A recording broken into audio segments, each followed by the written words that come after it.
The first time Karen barged into my house, I gave her the benefit of the doubt.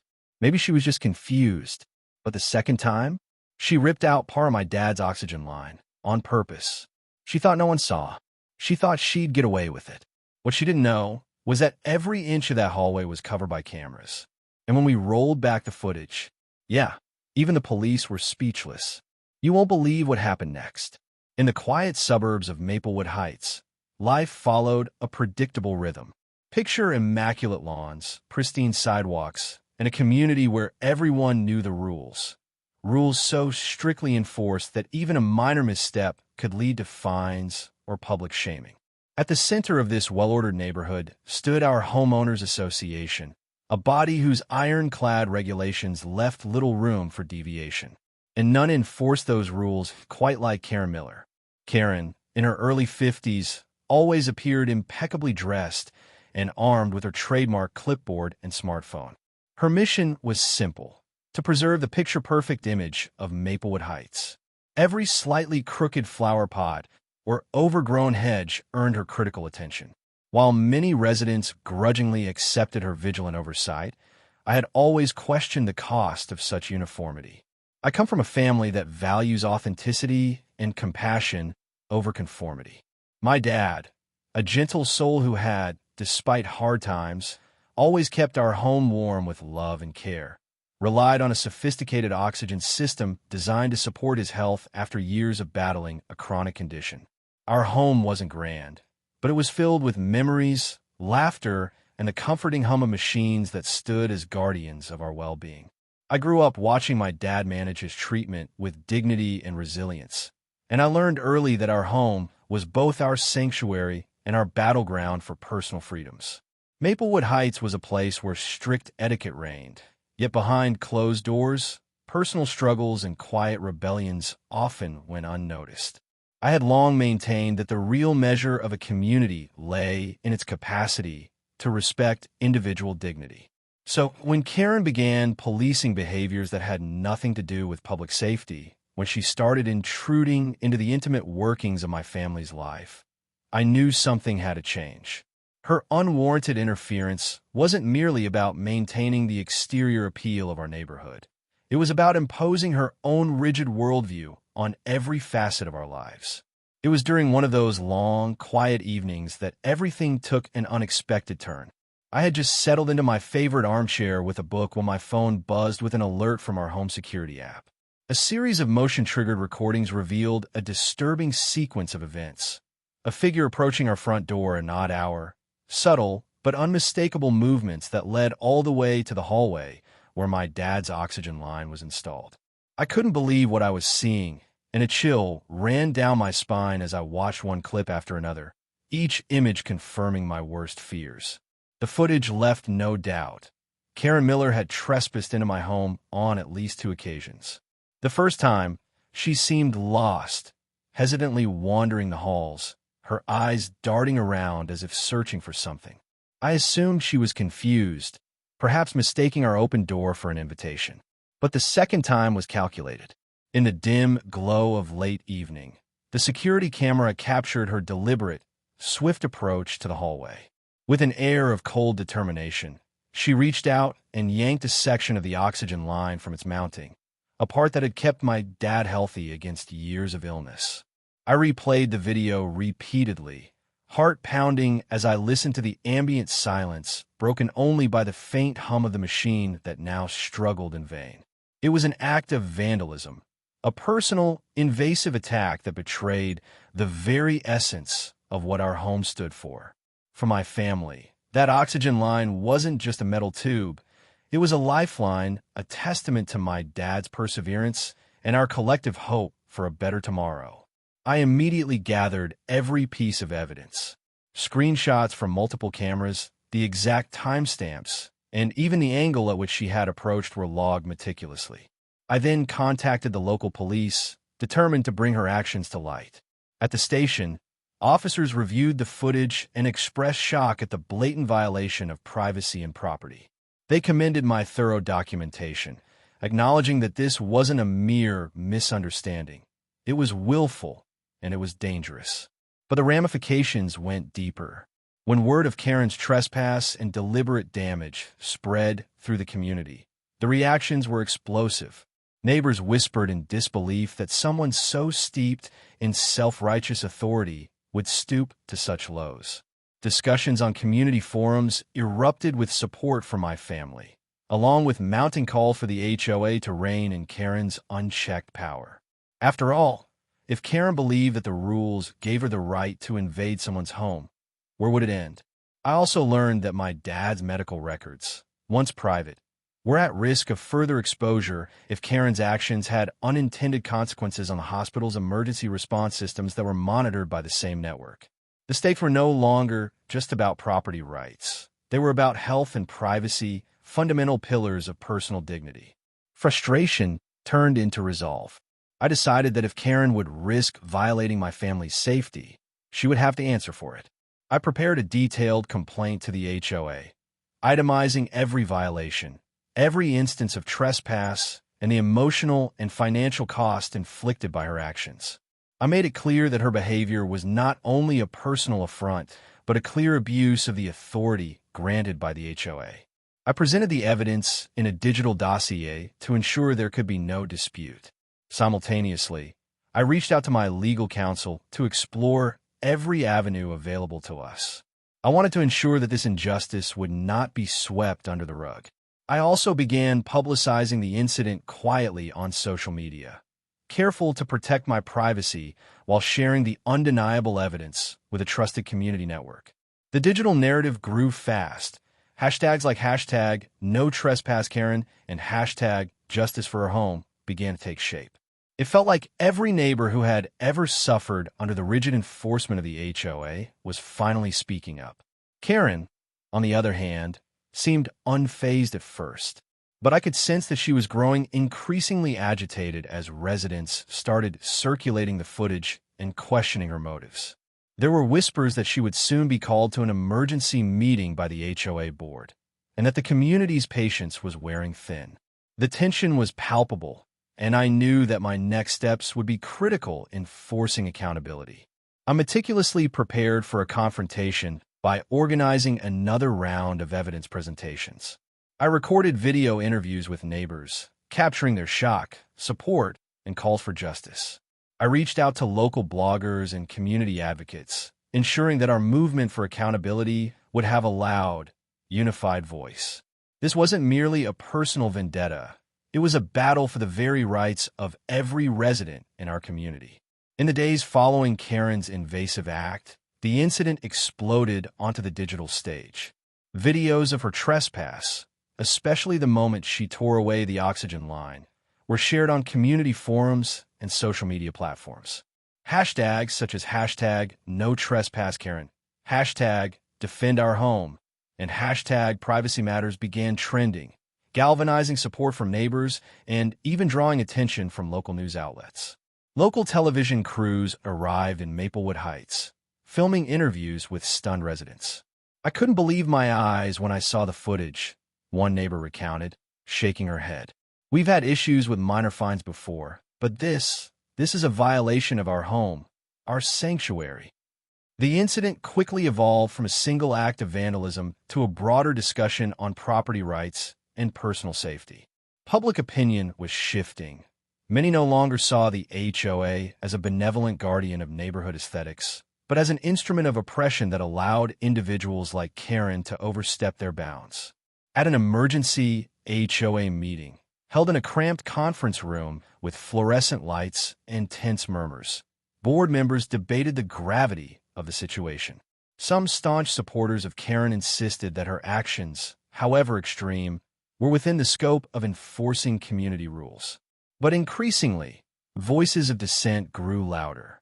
One board member argued that trespassing and deliberate damage to critical infrastructure, like an oxygen line that supported a resident's health, could no longer be tolerated regardless of the intent.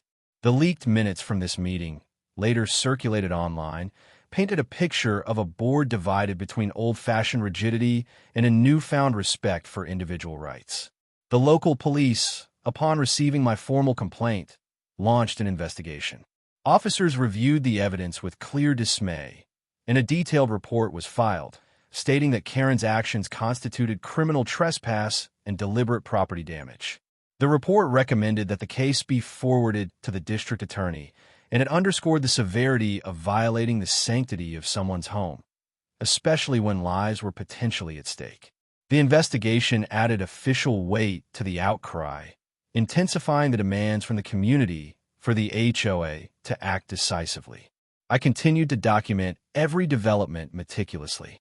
My social media posts, now updated with expert analysis from local law enforcement and legal opinions from trusted attorneys, spread like wildfire.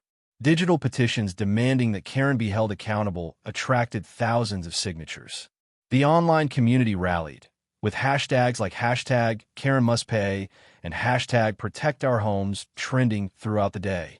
It became increasingly clear that this was no longer just about one tragic act.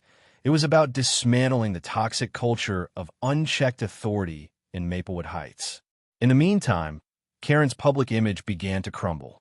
Her previously unassailable aura of perfection was tarnished by the repeatedly verified evidence. In an attempt to salvage her position, she released a statement claiming that her actions were misunderstood and that she was only trying to maintain community safety. But every contradiction between her statement and the unassailable security footage only fueled the digital fire. Supporters of the movement, emboldened by the overwhelming evidence, began to call for Karen's resignation from her position as the de facto enforcer of the HOA. Amidst the growing digital uproar and increasing public pressure, the HOA board convened a final public hearing to address the incident and decide on appropriate disciplinary measures. In the days leading up to the hearing, I organized small gatherings in local community centers, distributing flyers and urging residents to attend the session. My digital dossier, complete with video clips, screenshots, and testimonies, had become a beacon for all those who had long suffered under arbitrary rules. The atmosphere in Maplewood Heights grew electric as residents prepared for what promised to be a defining moment, a time when the abuse of power would finally be met with unwavering accountability.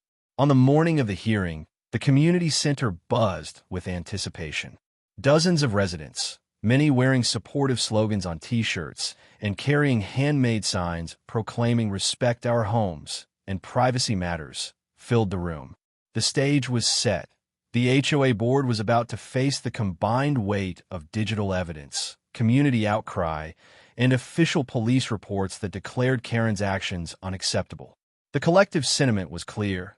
Our homes were sacred, and no one, no matter how self-righteous, should be allowed to trample on that inviolability. Every shared post, every comment, and every supportive message confirmed what we all knew deep in our hearts. This incident would be a turning point for Maplewood Heights.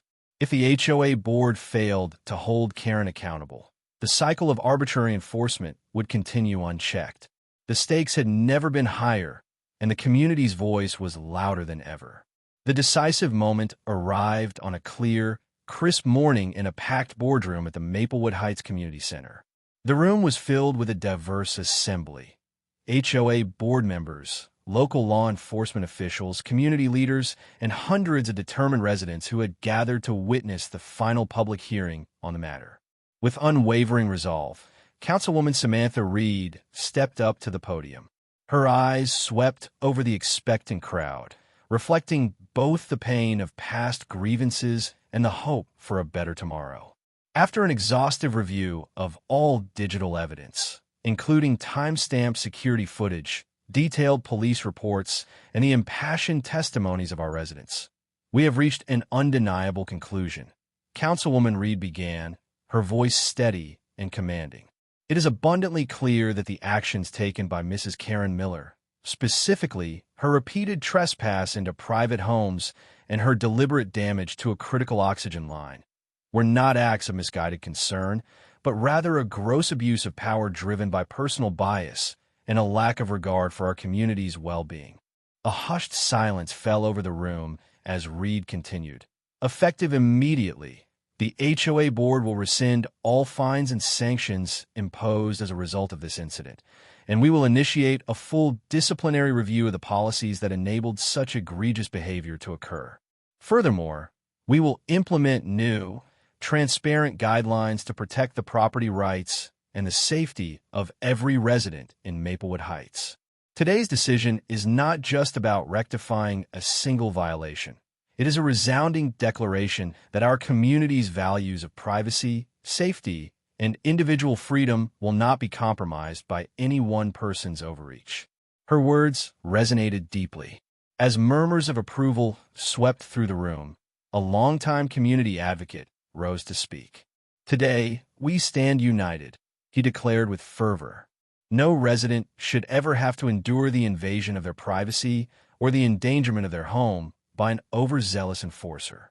Let this public hearing be the turning point, a clear signal that Maplewood Heights will forever uphold the sanctity of private property and the dignity of every home. We demand accountability, and we will not rest until justice is served." His declaration was met with resounding applause, cementing the resolve of every person present.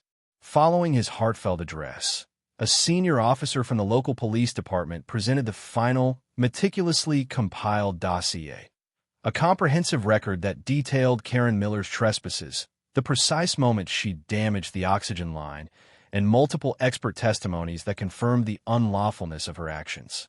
The evidence was irrefutable. The Internal Affairs panel had unanimously recommended strict disciplinary measures, and the full report would be released publicly to ensure full transparency. Councilwoman Reed concluded, "Let this resolution mark the dawn of a new era for Maplewood Heights, a community where every resident's rights are respected and where public authority is exercised with true integrity. Our vote today is a powerful declaration. We will no longer tolerate personal vendettas masquerading as civic duty. Together, we stand for justice, accountability, and the unalienable right to live safely and freely in our own homes." Her final words, delivered with unwavering conviction, sealed the turning point in our struggle for community justice. In that definitive moment, as every face in the boardroom shone with determination and hope, the balance of power shifted irrevocably. The overwhelming digital evidence, coupled with the unified voice of the community, compelled the HOA board to take decisive action, a change that would forever redefine the governance of Maplewood Heights. The era of arbitrary enforcement and invasive overreach had come to an end. In the weeks following that monumental vote, Maplewood Heights experienced a transformation that reverberated throughout the community. News of the rescinded fines and the sweeping reforms enacted by the HOA board spread quickly, igniting robust debates about property rights, personal safety, and the fundamental importance of individual freedom. Editorials in the local paper, featuring bold headlines like "A New Dawn for Maplewood Heights" and "Community United Against Injustice," celebrated the decisive action taken by our newly reformed board. Hashtags such as #PropertyRights, #No More Invasion, and #Community Justice trended widely, reinforcing our unwavering commitment to ensuring that no one's rights would ever be trampled again.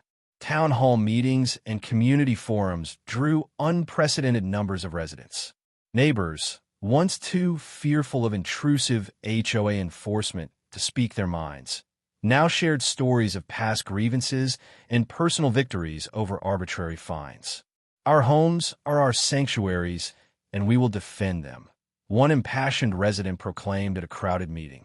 The energy was palpable, a promise that Maplewood Heights would forever honor the freedom to live, work, and express ourselves without interference.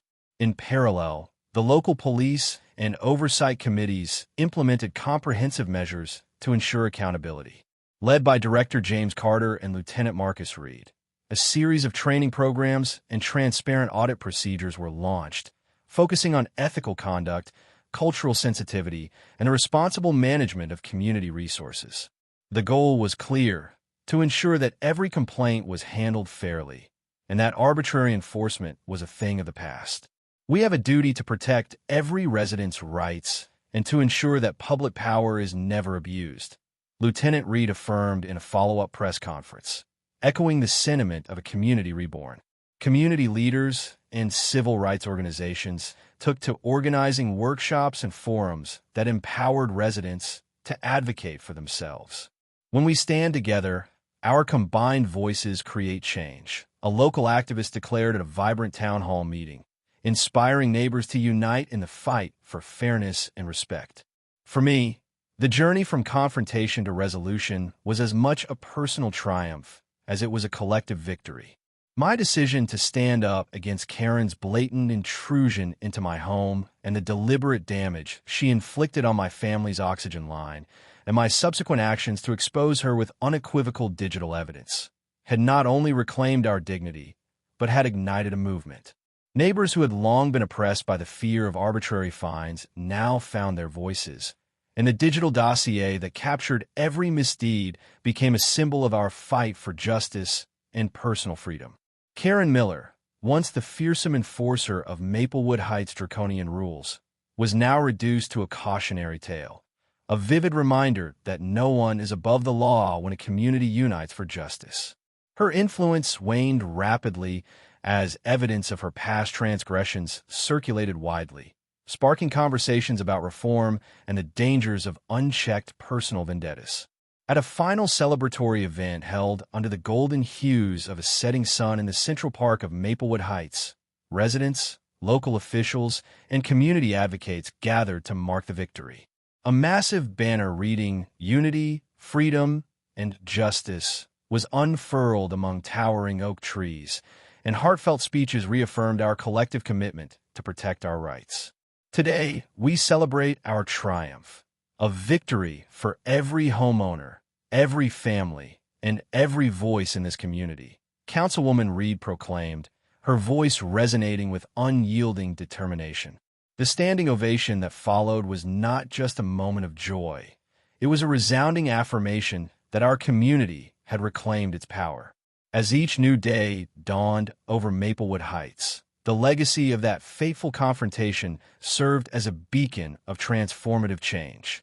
The story of how an overzealous enforcer dared to trespass into my home and damage something as personal and vital as our oxygen line, and how digital evidence exposed every moment of her violation, became a rallying cry for every resident who believed in the sanctity of private property and the right to live freely. Every sunrise now carried with it the promise that in Maplewood Heights, truth, justice, and individual freedom would forever reign. In the end, what began as a personal battle evolved into a watershed moment for our entire community.